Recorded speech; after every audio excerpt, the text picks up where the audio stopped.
नमस्कार मंडळी, मी आज बनवते वाटाणा आणि बटाटा घालून रस्सा भाजी.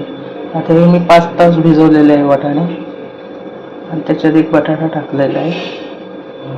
आता कुकरला लावून 3 शिट्ट्या करून घेणार आहे. वाटाण्याच्या रस्सा भाजीसाठी हे बघा, वाटाणे शिजवलेले आहे चांगले. 3-4 शिट्ट्या दिलेल्या होत्या, हे चांगले शिजलेले. तर कढई ठेवलेली आहे आपण. त्याच्यात आपण कढीपत्ता टाकून घेऊ.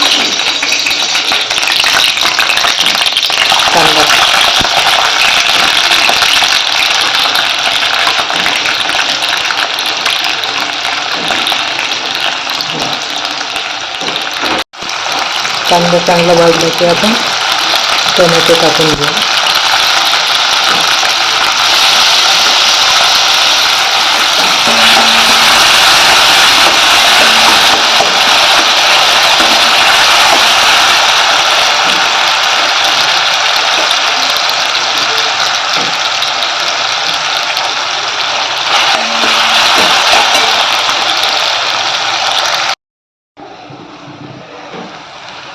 कांदा चांगला दिला आहे. कांदा आणि टोमॅटो चांगला भाजलेला आहे. तर आपण ह्याच्यात हळद टाकायची. गरम मसाला मालवणी गरम मसाला आहे, मी सेपरेट करून ठेवलेला असतो. आपली मिरची पावडर टाकायची आपल्या आवडीप्रमाणे, किंवा तुमच्या घरात जो तुम्ही वापरता मसाला मिरची पावडर तो टाकायची. आणि हे कांदा खोबऱ्याचं वाटण टाकून, हे बघा, हे कांदा खोबऱ्याचं वाटण माझ्याकडे असं बनवलेलं असतं, बनवून ठेवते मी.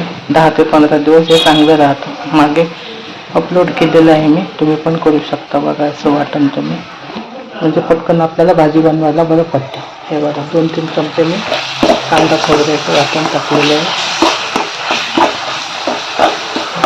सर्विस लेडीज नको, खूप चांगलं आहे, पटकन भाजी बनवता येतं. तुम्ही असं करून बघा.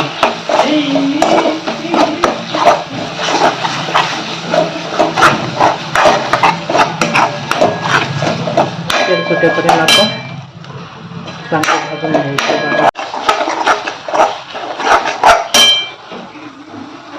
आता